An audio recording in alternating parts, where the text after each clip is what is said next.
Building construction के MCQ start करते हैं। क्वेश्चन नंबर 1 से स्टार्ट करते हैं। Question number 1, cast iron piles option A are suitable for work under sea water, option B resist shocks और vibrations, option C are suitable for use as better pile, option D are useful for heavy vertical load. तो cast iron हम specifically heavy vertical loads के लिए use करते हैं। इसकी dia जो है वो थिकनेस जो है इसकी वो 5 mm है, 25 mm है, और इनसाइड डायमीटर जो है वो 30 सेंटीमीटर है, लेंथ इसकी 3 to 4 मीटर है। Question number 2, the farm work from the slabs excluding props can be removed only after 4 days। जो स्लेब से जो हम फार्म वर्क रिमूव करते हैं तो वो 4 days के अंदर होते हैं। इसमें प्रॉप्स नहीं आते, सिर्फ ऊपर जो फार्म वर्क होता है हॉरिजॉन्टल मेंबर्स, तो वो छत से जो है वो रिमूव किया जाता है। फिर उसके बाद question number 3, the process of filling hollow spaces of a wall before plastering is known as dubbing out। जो वॉल होता है इसको जो हम जूम करके देख रहे हैं, इसमें जो एम्प्टी स्पेस है इसको फिल करने को हम डबिंग आउट कहते हैं। इसके बाद है question number 4, the type of arch generally constructed over a wooden lintel और over a flat arch for the purpose of carrying the load of the wall above is relieving arch.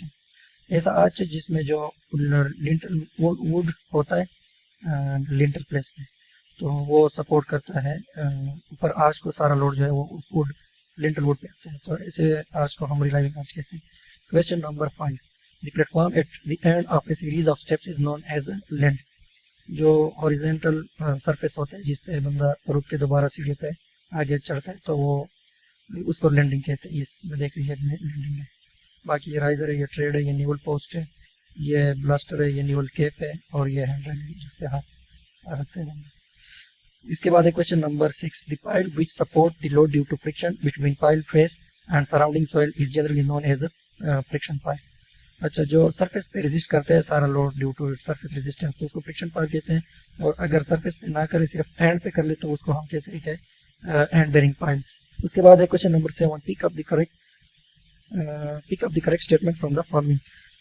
Option A mortar joint having a concave finishing in a brick masonry is called key joint. तो अब ये इसमें की joint ये concave surface है इस motor का, तो इसको हम की जॉइंट कहेंगे।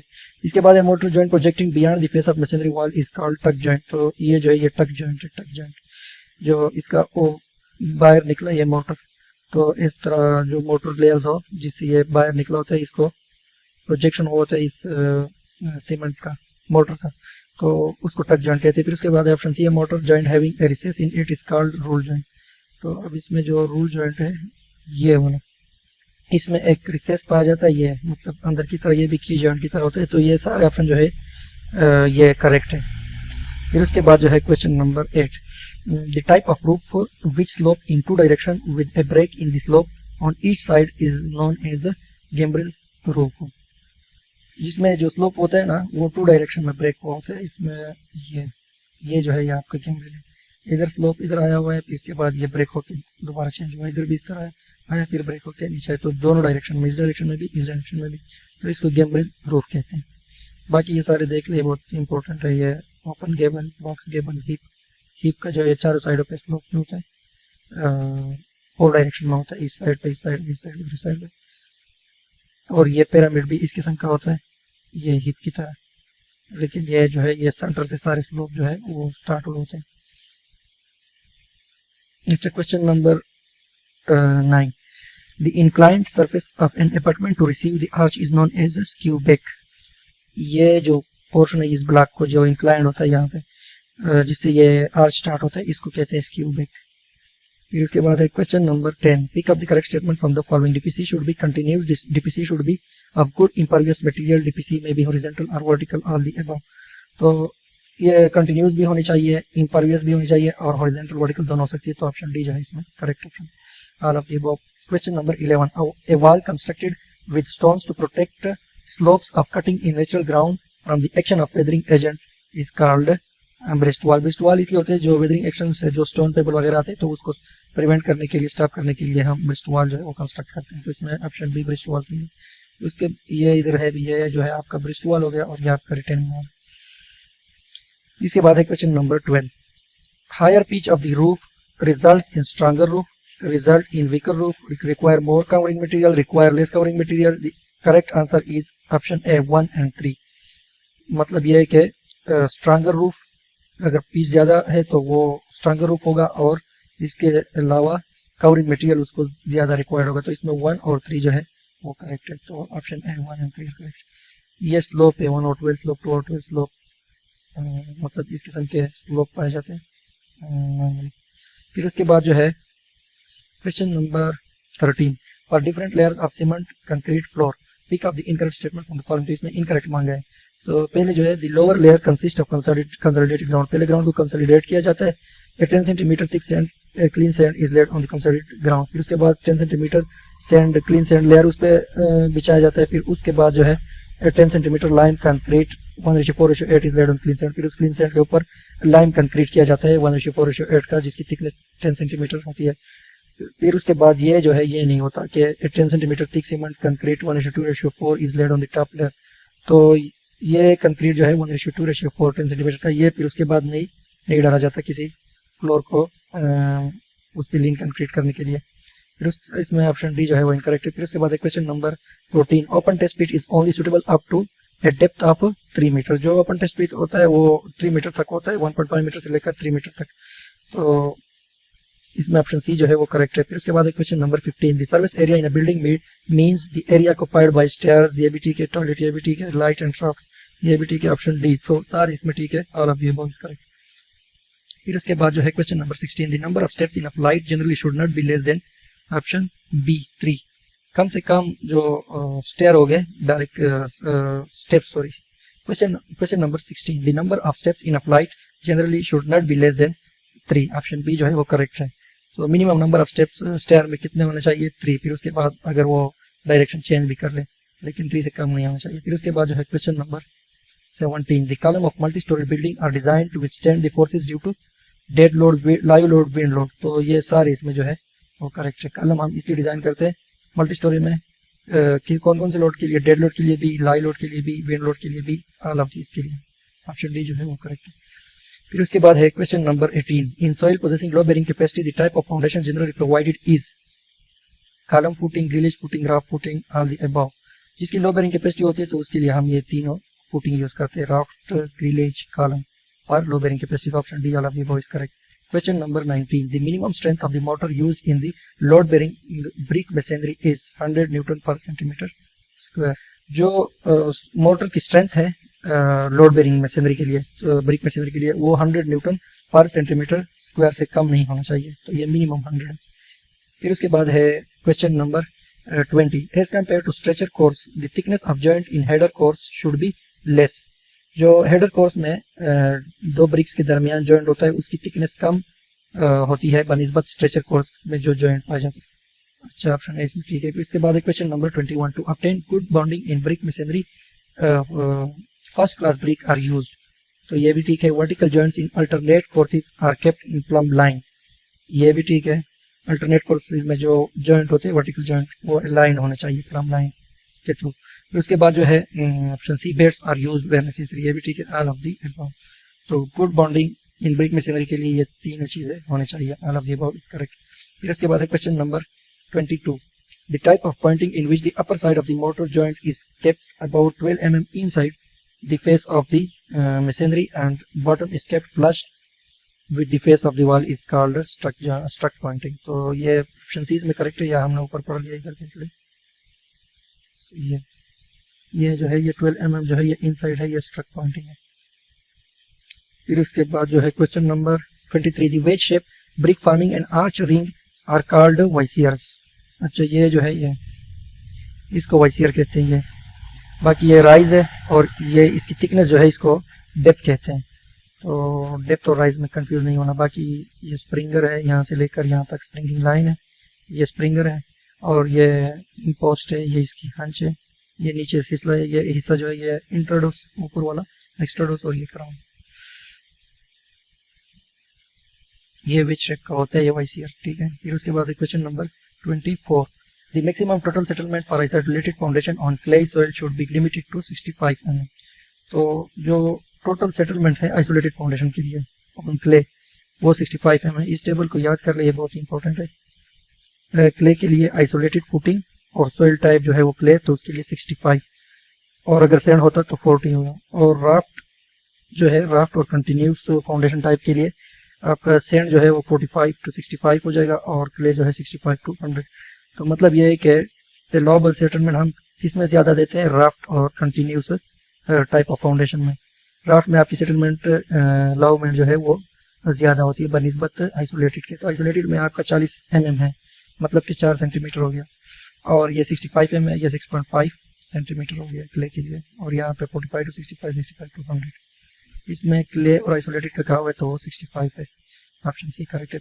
अगर ये टेबल याद करेंगे तो बाकी सारे एमसीक्यू जो है वो आप आसानी से हल कर सकते हैं, तो स्पेशली ये लास्ट 4 क्योंकि ये बार बार यूज किया हुआ है। फिर उसके बाद question number 25, the foundation which consist of a thick reinforced cement slab covering whole area to support heavy concentrated structural load is known as raft footing। जिसमें आपके पास एक स्लेब होती है, रिइंफोर्स स्लेब है, और सारा का सारा जो एरिया होता है बिल्डिंग एरिया वो कवर किया होता है, तो ऐसे उसको फाउंडेशन को हम राफ्ट कहते हैं, राफ्ट फाउंडेशन। अभी अगर आपके पास question number 26, for each storey of a building the depth of exploration should be 3 metres. मतलब ये कि हर एक स्टोरी के लिए आपने जो एक्सप्लोरेशन करनी है उसकी डेप्थ जो है वो 3 मीटर होनी चाहिए। अब जितने ज़्यादा स्टोरी होंगे उतने ज़्यादा आपकी डेप्थ होगी। इसमें ऑप्शन सी जो है करेक्ट है। फिर उसके बाद है question number 27, pick up the correct statement from the following. Plain cement concrete is equally strong in compression as well as in tension. तो ये जो है आपका इनकरेक्ट है, वो करेक्ट मांग रहा है। Option B, slump test is perform to check concrete strength. तो स्ट्रेंथ के लिए नहीं होता, वर्केबिलिटी के लिए होता है, ये भी गलत है। फिर उसके बाद जो है option C, curing of concrete is done for proper compaction of cement. ये कंपेक्शन के लिए नहीं होते, हाइड्रेशन ऑफ सीमेंट होती है, तो ऑप्शन सी भी गलत है। इसके बाद option D, finest modulus is the index number expressing the relative size of both course and fine aggregate. तो फाइनेस्ट मॉडुलस की वजह से हम ये क्लासिफाई कर सकते हैं कि ये कोर्स है, एग्रीगेट है या फाइन एग्रीगेट है, तो इसमें ऑप्शन डी जो है वो करेक्ट है। फिर उसके बाद है question number 28, the bearing capacity of water logged soil can be improved by draining the soil. अगर सॉइल को हम उससे वाटर रिमूव कर ले थ्रू ड्रेनिंग तो उसकी बेरिंग कैपेसिटी जो है वाटर लॉग्ड सॉइल की वो इंक्रीज हो जाएगी। Option B. Question number 29, the position of a brick when laid on its 9 centimetre cross 9 centimetre side with its frog in the vertical plane is called brick on end. अच्छा, अगर उसका 9 centimetre cross 9 centimetre face जो है वो जमीन के साथ attach हो तो इस पोजीशन में इस ब्रिक को जो है ब्रिक ऑन एंड कहेंगे। Question number 30, a floor constructed with the 4 to 6 mm marble chips is known as तराजू फ्लोर। अच्छा, जो फ्लोर फिनिशिंग होती है तराजू फ्लोर फिनिशिंग, उसकी थिकनेस 4 to 6 mm होती है। इसके बाद है question number 31, a stair should not have pitch more than 40 degree. जो स्टेयर होते हैं उसका जो स्लोप है वो 40 डिग्री से ज़्यादा नहीं होना चाहिए। एक दूसरे एमसीक्यूज में भी है, उसमें 25 to 40 डिग्री लिखा हुआ है कि ये मुनासिब है, सूटेबल है। क्वेश्चन नंबर 32, डेप्थ और height of the arch is perpendicular distance between intrados and extrados. अच्छा, इसको डेप्थ या हाइट भी कहते हैं। आर्च का जो इसकी थिकनेस है उसको हम डेप्थ या आर्च कहते हैं। ये actually perpendicular distance between intrados and extrados होता है, तो इसमें ऑप्शन ए जो है वो करेक्ट है। फिर उसके बाद है question number 33, pick up the correct statement from the following. The pile driven in sand is called sand pile. जो सैंड में जो पाइल यूज होते हैं तो उसको सैंड पाइल कहते हैं, तो ये जो है ये करेक्ट है। उसके अलावा जो है option B, the drill hole filled with the sand is called sand pile, तो ये भी नहीं है। इसके बाद the sand pile are used for bearing purposes, ये भी नहीं है, और नन ऑफ दिस, तो इसमें ऑप्शन ए जो है वो ठीक है। Question number 34, a wall constructed to resist the pressure of an earth filling is called retaining wall. अच्छा, जो प्रेशर ऑफ अर्थ लेते हैं उसको हम रिटेनिंग वॉल कहते हैं। और ब्रिस्ट वॉल में जो है वो सिर्फ नेचुरल सरफेस जो है उसकी जो वेदरिंग होती है उससे स्टोन पेबल्स वगैरह नीचे आते हैं तो उसको प्रिवेंट करने के लिए यूज किया जाता है। उससे वो लोड नहीं होता, लोड बेरिंग नहीं होता, जबकि रिटेनिंग वॉल जो है ये लेटरल लोड बेरिंग होती है। क्वेश्चन नंबर 35, अच्छा ये न्यूमेरिकल है तो ये बाद में कर लेंगे या मैं इसका डिस्क्रिप्शन में ऐड कर दूंगा सॉल्व करके। इसके बाद question number 36, pitched and sloping roofs are suitable for coastal region, plain region covering large areas are the above. तो कोस्टल रीजन में जो है ये स्लोपी रूफ यूज की जाते हैं, ऑप्शन ए इसमें करेक्ट है। Question number 37 a wooden block hinge on post outside a door is known as split. जो वुडन ब्लॉक यूज होते हैं डोर को स्टॉप करने के लिए, तो ये वो पोस्ट के साथ लगाया हुआ अटैच होते हैं, उसको हम प्लीट बोलते हैं। Question number 38 if A is the offset of concrete bed in centimeter and D is the depth of concrete bed in centimeter, then D is equal to 0.775 A। जो अपसेट है उसको multiply कर ले, concrete bed के upset को multiply कर ले 0.775 के साथ, तो डेप्थ ऑफ कंक्रीट बेड हमें मिल जाएगा इन सेंटीमीटर, अगर हमारे साथ अपसेट इन सेंटीमीटर हो। Option C is correct. फिर उसके बाद है question number 39 in high mountainous region the type of roof generally recommended for building is gambrel type. जो माउंटेनियस रीजन है उसमें गैम्ब्रिल टाइप रूफ जो है वो सुटेबल है और रिकमेंडेड है, सही है। Question number 40. The function of pleat in the roof truss is to support the common rafter, to support the purlins, to prevent the purlins from tilting, all of the above. Option C is correct. जो pleat होता है pleat, उसका ये function है कि वो पर्लन को tilting से रोक ले। अब ये देख ले, ये प्लीट है और ये पर्लन है, इस पर्लन के रोटेशन को कंट्रोल करने के लिए तो ये पर्लन प्लीट यूज किया जाता है। ऑप्शन सी जो है correct. Question number 41. The agar boring are not common in soil that require lateral support. जो soil lateral support उसको required होते तो उसमें अगर बोरिंग नहीं होती, उसमें केसिंग किया जाता है, फिर उसके बाद केसिंग करने के बाद उसका वाश बोरिंग वगैरह या रोटेरी वाश बोरिंग वगैरह किया जाता है। तो ऐसे सोयल में ये अगर बोरिंग नहीं होता जो लेटरल सपोर्ट उसके लिए रिक्वायर्ड हो। कोई सी सोयल में भी किया जा सकता है क्योंकि उसमें लेटरल सपोर्ट की जरूरत नहीं होती है, सॉफ्ट सोयल में भी चलता है और नॉन ऑफ द अबव। तो इसमें ऑप्शन ए जो है वो ठीक है। अच्छा, इसके बाद question number 42 the pile provided with one or more bulbs in its vertical shaft is generally known as under reamed pile. Under reamed pile में ये एक स्पेयर बनाए जाते हैं, या तो एंड पे होता है या दरमियान में होता है, ताकि बेरिंग कैपेसिटी जो है वो इंक्रीज किया जाए, तो इसको अंडर रिम पाइल कहते हैं। Question number 43 pick up the correct statement from the following. Option A isolated footing is provided under columns to transfer the load safely to the soil.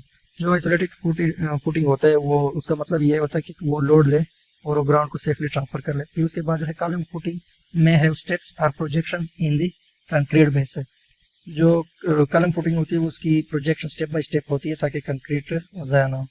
फिर उसके बाद है option C heavily loaded column base must be provided steel reinforcement in both direction. तो जिसकी वो footing होती है heavy loaded column की, उसमें रिइंफोर्समेंट इन बोथ डायरेक्शन होती है ताकि उसमें क्रैक वगैरह और फैलना ये ना है। उसमें ये ऑप्शन डी इसमें करेक्ट है। फिर उसके बाद जो है question number 44 in any good staircase the maximum and minimum pitch respectively should be option D 40 and 55 degree. मैंने आपको पहले बताया कि गुड स्टेयरकेस का जो स्लोप होगा 25 से 40 डिग्री तक होगा। फिर उसके बाद है question number 45 raft foundation are generally preferred to when the area required for individual footing is more than 50% of the total area। अच्छा, ये राफ्ट फुटिंग हम उस वक्त करेंगे जब हमारे साथ आइसोलेटेड फुटिंग का जो रिक्वायर्ड एरिया है वो 50% ऑफ द टोटल एरिया से इंक्रीज हो जाए। मतलब जितना एरिया है उसके 50% से भी ज़्यादा हमें आइसोलेटेड फुटिंग करना पड़े तो हमें उस केस में राफ्ट फुटिंग यूज़ करना होगा बजाय आइसोलेटेड फुटिंग यूज़ करने के। Question number 46 according to national building code the hydrants in water mains is provided at minimum interval of C 75 metre. जो वाटर हाइड्रेंट्स होते हैं मेन में प्रोवाइड करने होते हैं उसकी जो स्पेसिंग है वो 75 मीटर रखनी चाहिए according to national building code. Option C 75 metre is correct. Question number 47 the X ray room are plastered with barium plaster. ये बेरियम प्लास्टर इसलिए यूज होता है क्योंकि इससे एक्सरे पास नहीं होते, तो बेरियम प्लास्टर इधर यूज होता है एक्सरे रूम के लिए। Option B correct. Question number 48 the type of footing which is used to transmit heavy load through steel column is grillage foundation. Steel column के लिए जो फुटिंग हम यूज करते हैं वो ग्रिलेज फाउंडेशन होता है और ये हैवी लोड ट्रांसफर करता है ग्राउंड को। ये जो है आपका ग्रिलेज फाउंडेशन है जिसमें girders perpendicular to each other in every layer है। इसके बाद है question number 49 Dutch bond is the modification of English bond. जो इंग्लिश बॉन्ड है ये डच बॉन्ड भी उसी तरह होता है, सिर्फ ये है कि इसमें जो अल्टरनेट लेयर्स होते हैं उसमें 3/4 ब्रिक जो होता है वो यूज़ किया जाता है at the start of the course. बाकी ये इंग्लिश बॉन्ड की तरह होता है। उसके बाद है question number 50 in place soil swelling and shrinkage characteristics prevail. Consolidation continues even after several year of construction.